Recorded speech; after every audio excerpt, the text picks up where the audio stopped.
Welcome to the Deep Dive. Great to be here. Today we're tackling something really fundamental for anyone building with AI right now. Yeah. It's this question. Just how many instructions can a large language model, an LLM, truly handle at the same time? Mm-hmm. Think about it. We're asking these things to do more and more, Definitely. juggling dozens, maybe even hundreds of specific rules. Yeah. Drafting marketing copy with a precise style guide, or running automated workflows that need to follow complex business policies all at once. And the expectation is perfection, Right. right? Follow every single rule. Exactly.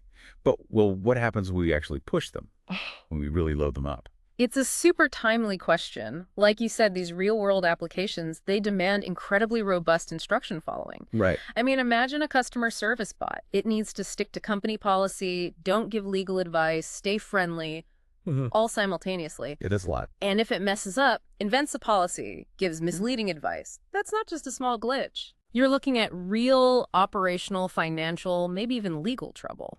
That really clarifies the stakes.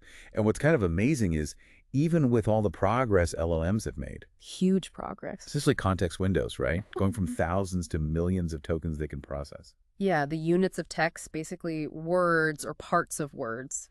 And their reasoning seems sharper. But we haven't really known their breaking point for following lots of instructions. That's the gap. Most tests, most benchmarks, they look at just one instruction, maybe a few. So what's our mission for this deep dive then? Our mission is to unpack this really fascinating new research paper. It introduces a benchmark called IF scale. IF scale, okay. And it's built specifically to measure how LLM performance degrades, how it gets worse, as you pile on more and more instructions. So finding the breaking point. Exactly. We'll get into where they break down, what happens when they're overloaded, and some really surprising patterns that pop up under that kind of, cognitive load. Okay, that's the goal.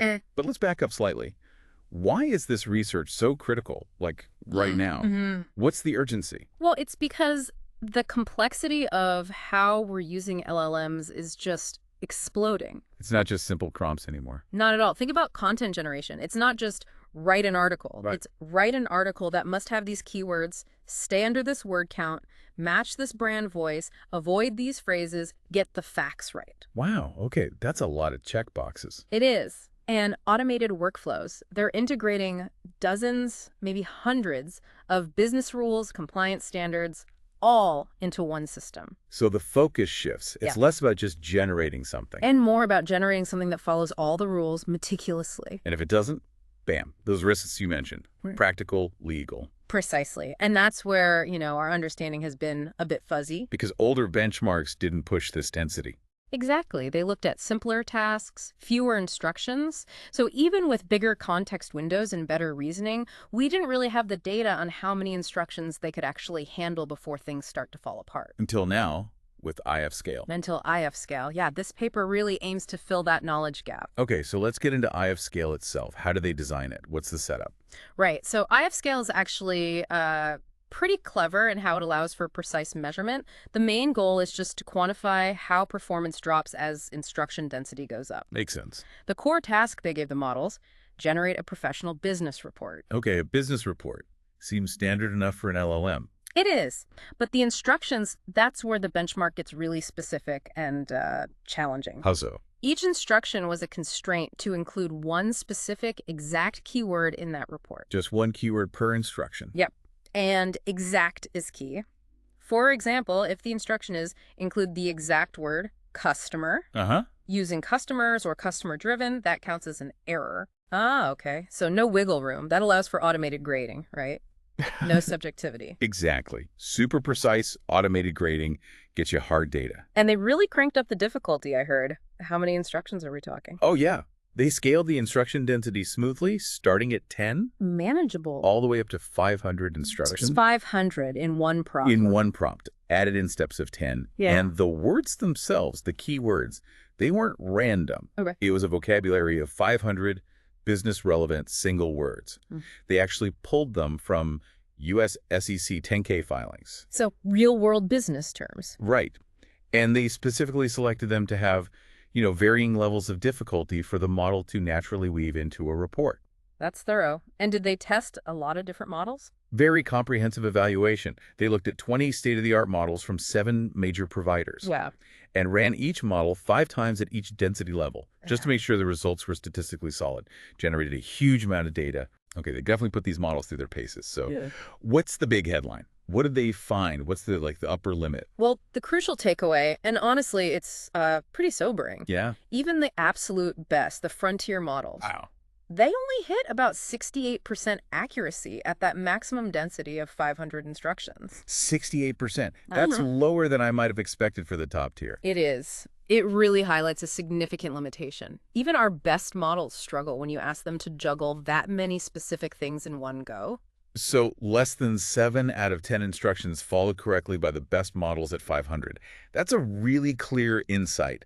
Did clear winners and losers emerge? Like hierarchies? Absolutely. There were definite patterns, generally what the paper calls reasoning models. Indicated with an R, like Yeah. Gemini 2.5 Pro, O3. Exactly those. Yeah. They significantly outperformed the sort of general-purpose versions of models. How so? They maintained almost perfect performance up to, say, moderate densities. Yeah. Maybe 100, 250 instructions. Then they started to show degradation. And as you'd probably guess, newer generation models, larger models, generally did better than older or smaller ones. So reasoning ability seems to really help handle that load. It strongly suggests that, yeah, enhanced reasoning seems to translate directly to better instruction following under pressure. I gather there were some surprises. Models that didn't quite follow the script. Yes, a few interesting outliers. For example, Grok 3. Okay. It wasn't run in a specific reasoning mode, but its performance at 500 instructions got really close to O3's. It hit 61.9% versus O3's 62.8%. That is close. But here's the interesting part. Grok 3 did it with significantly less variance. Its results were more consistent run to run. That consistency is definitely noteworthy.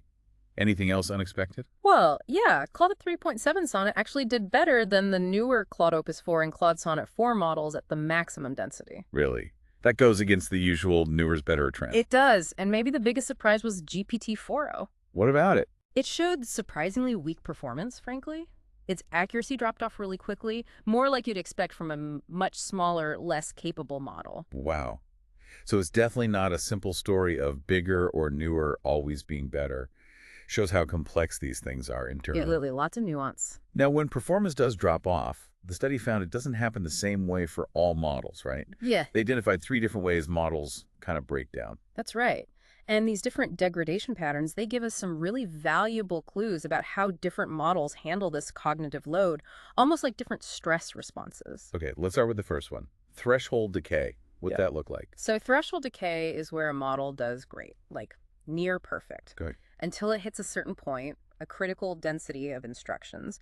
For models like Gemini 2.5 Pro and O3, that might be around 150 instructions, maybe more. And then what happens? After that threshold, performance drops off much more steeply, and the results become more inconsistent, more variance. So it's like they're holding it together, then they just can't cope anymore. Pretty much. It suggests they might be using some kind of deliberate, careful processing for each instruction until that system it's overwhelmed. They hit a breaking point. That makes intuitive sense. Okay, pattern 2, linear decay. Linear decay is much more straightforward. It's just a steady, predictable decline in performance right across the board. From the start. Pretty much. As you add more instructions, the accuracy goes down in a roughly straight line. Models like GPT 4.1 and Claude 3.7 Sonnet showed this kind of pattern, consistent degradation. Okay, steady decline. And the third one sounds pretty dramatic. Exponential decay. It is. Exponential decay is, well, characterized by a really fast, steep drop in performance very early on. Like after just a few instructions. Often after just a few dozen instructions, yeah. And then after that rapid fall, the performance kind of flattens out, but at a very low level, like 7% to 15% accuracy. Models like Claude 3.5 Haiku and Llama 4 Scout were examples here. They basically get overwhelmed almost immediately and then just flatline at poor performance. Wow, fascinating. 3 very different ways of failing under pressure. So, beyond just the average accuracy score, the study looked deeper, right? At things like reliability or variance. Yes, exactly. Variance tells you about consistency or reliability, how much do the results change if you run the same test multiple times? And they found patterns here too. They did. Three main behaviors emerged. The top performers, like Gemini 2.5 Pro and O3, Yeah. their variance steadily increased as instruction density went up. Meaning they got less reliable. Exactly. More accurate on average, maybe, but less consistent run-to-run when under heavy load. So for you, the listener, if you're using these for something critical... Might need more checks or multiple runs. Precisely. You might get a great result one time and a less great one the next. Okay, what about the models in the middle? The mid-tier models like Gemini 2.5 Flash or Claude Sonnet 4, they showed this interesting peak in variance, usually in the middle range, like 150 to 300 instructions. A peak, what does that suggest? It suggests there's this unstable critical capacity zone where their performance is a really unpredictable, kind of fluctuating wildly. Before they collapse? Before they collapse into more consistently poor, low variance performance at higher densities. It's like a zone of maximum instability. An unpredictable sour spot, maybe. And the worst performing models, what did their reliability look like? For them, variance actually decreased almost immediately. Decreased. Yeah, meaning they become consistently bad very quickly. They get overwhelmed by just a few dozen instructions and then stabilize at that low level of performance. Predictably poor, you could say. They give up quickly and consistently. Pretty much. Though Llama 4 Maverick was a real outlier here, showed abnormally high variance across the board, suggests maybe a very different internal process. So much nuance beyond just the average score. What about where you put instructions? Does putting the important stuff first actually work? Yeah. The primacy effect, right? Yes, the primacy effect, the idea that models follow instructions better if they appear earlier in the prompt. Does it hold up? It does, but with a really interesting twist. The study found primacy effects are low when there are only a few instructions. Models handle them all pretty well, but the effect peaks around 150-200 instructions. Peaks, meaning that's when putting things first helps the most. Exactly. That's the zone where models are starting to struggle under moderate load, and they show the strongest bias towards satisfying those early instructions. Okay, so it really helps when the model is starting to feel the strain. Put your critical stuff up front, then. Up to a point. Because here's the twist. At extreme densities, like 300 instructions or more, the primacy effect actually diminishes again. It gets weaker. Why? It seems most models just become so overwhelmed that they start failing more uniformly across the board. The advantage of being early in the list fades. So the practical takeaway for you listening is putting important instructions first. Good strategy, especially at moderate loads. Right. But don't expect it to save you when you're throwing hundreds and hundreds of instructions at the model. At that point, it's just overloaded, and prompt order matters less. You can't just engineer your way out of it with prompt order at those extremes. Gotcha. What about the types of errors models make? The study looked at that too. Yes, they broke errors down into two main types, omission and modification. Okay, omission is easy. The model just completely fails to include the key word, right? As for synergy, it's just not there. Correct. Total failure. Yeah. And modification is when it includes a variant of the word. Like a different form. Exactly, a morphological variant. You ask for accountability, and it puts accountable or accounts. It tried, maybe, but didn't get the exact word. Okay, omission versus modification. What was the dominant error type? Overwhelmingly, as instruction density increased, models defaulted to omission errors. So rather than getting it slightly wrong with a modification, they just gave up on the instruction entirely, skipped it. Any examples? Yeah, Llama 4 Scout, for instance, had an omission to modification ratio of nearly 35-to-1 at 500 instructions. Wow, 35 omissions for every one modification error. Yeah, but interestingly, the reasoning models like O3 and O4 Mini tended to maintain lower OM ratios, meaning they were making relatively more modification errors even under heavy load. It suggests they were still trying to satisfy the instructions, even if imperfectly, rather than just omitting them completely. That's a really key difference in behavior. Some try and fail slightly, others just drop it. Right, and Gemini 2.5 Pro was unique here too. How so? It was the only model whose OM ratio actually decreased as density increased. It made relatively fewer omission errors at higher loads, which is quite unusual. Fascinating. Okay. Accuracy, reliability, primacy, error types, covered a lot. But real-world use isn't just about accuracy. It's about speed, efficiency. Absolutely critical. And this is where things get complicated for the top performers. What do you mean? Those reasoning models, the ones that were generally more accurate. Yeah, O3, Gemini 2.5 Pro. They showed significant increases in generation time latency as the instruction load went up. Latency being the delay before you get the answer. Right. For example, O4 Mini went from about 12 seconds at 10 instructions to over 436 seconds at 250 instructions. Whoa, that's over 7 minutes. Yeah. O3 also saw a big jump. It's like asking your smartest but slowest thinker to juggle too many balls. They might do it accurately, but it takes time. Okay, so accuracy comes at a speed cost for them. What about the general purpose models? They were much more stable. Their latency didn't increase nearly as much, even with 500 instructions. Claude 3.5 Haiku stayed around 9-10 seconds, GPT-4o around 9-13 seconds. Much more consistent speed. So this leads to the idea of an accuracy to latency efficiency ratio, right? Balancing both. Exactly. How much accuracy are you getting per second of waiting time? And what did that show? Well, first, all models become less efficient as density increases. You get diminishing returns. Makes sense. But crucially, the ranking for efficiency looks very different from the ranking for pure accuracy. Meaning the most accurate models aren't the most efficient. Often, no. The highest efficiency ratios actually went to some of the faster, sometimes smaller models, like Grok 3 Mini, Gemini 2.5 Flash, GPT 4.1 Nano. Okay, this is huge for practical application. Massive implications. For you, the listener, if you're building something, say a real-time chatbot, Speed is critical there. you might actually choose a slightly less accurate but much faster, more efficient model over the absolute top performer that takes minutes to respond. You absolutely might. It's a trade-off. You have to balance your accuracy needs with your latency constraints, your computational budget. And Grok 3 got a specific mention here, too. Yes, Grok 3 stood out because it managed to maintain both pretty strong accuracy and high efficiency, kind of the best of both worlds in this study. A good balance. Okay. One more big question. Does forcing the model to focus so hard on all these instructions hurt its ability to do the main job? The coherence question. Right. Did focusing on the keywords make the business reports themselves fall apart, become nonsensical? And what was the verdict? Mostly, no. For most models, the coherence of the report didn't decrease significantly. Maybe a slight dip, but generally they held together pretty well. So they can multitask reasonably well, quality-wise. For the most part. But again, outliers. Let me guess. O3 and O4 Mini. You got it! They showed marked declines in coherence. Their reports actually dipped below the threshold of being a plausible business report.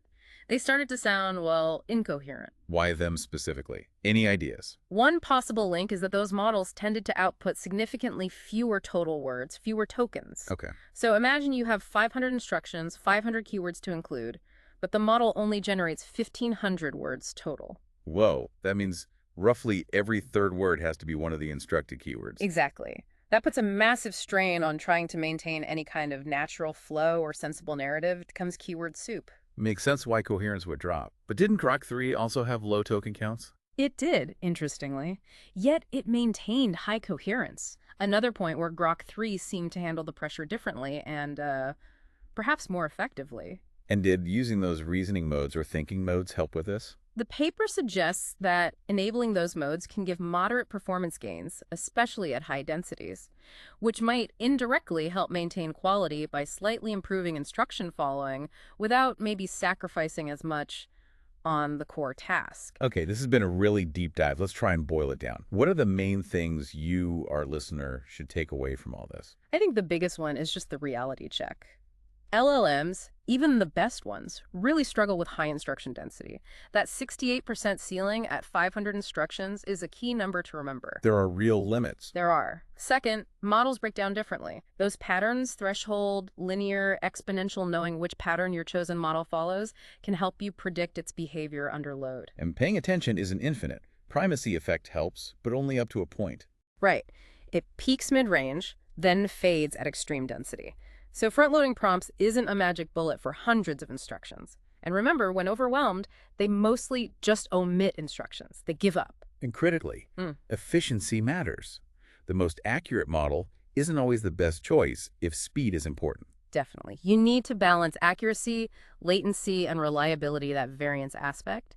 And for some models, like the O series, pushing instructions too hard can damage the quality of the main output. So this research really gives you practical tools, right? For designing prompts, selecting models. It's not just about picking the one with the highest benchmark score overall. Not at all. It's about understanding these nuances: reliability, efficiency, degradation patterns, how errors manifest, and matching the model's profile to your specific needs. Understanding prompt order limits is also key. It's about being a smarter, more strategic LLM user. So thinking bigger picture, Yeah. what does this all tell us? What are the lingering questions? Well, it raises some deep questions, I think. What do these different degradation patterns, these attention limits, tell us about the underlying cognitive architecture of these models? Like how they actually think. Kind of. Are we hitting a fundamental limit on what a single monolithic model can handle in one go? Does this push us towards thinking about, say, more modular AI systems? Or multi-step processes for really complex tasks, rather than trying to cram everything into one giant prompt? Breaking problems down instead of relying on one super instruction follower. Maybe. How do we build systems that can gracefully handle complexity beyond these observed limits? That's a big question for the future of AI development, spurred by insights like these. That's a great provocative thought to leave people with. And of course, we should remember the context. Absolutely. This study used a specific task keyword inclusion in business reports, and it was English language specific. So we need more research to see if these patterns hold true for other types of tasks, other domains, other languages. Definitely. But for now, this gives us a much, much clearer picture of just how many instructions an LLM can realistically follow. And the answer is, well, it's complicated. A very valuable complication to understand. Thanks for breaking it all down. My pleasure.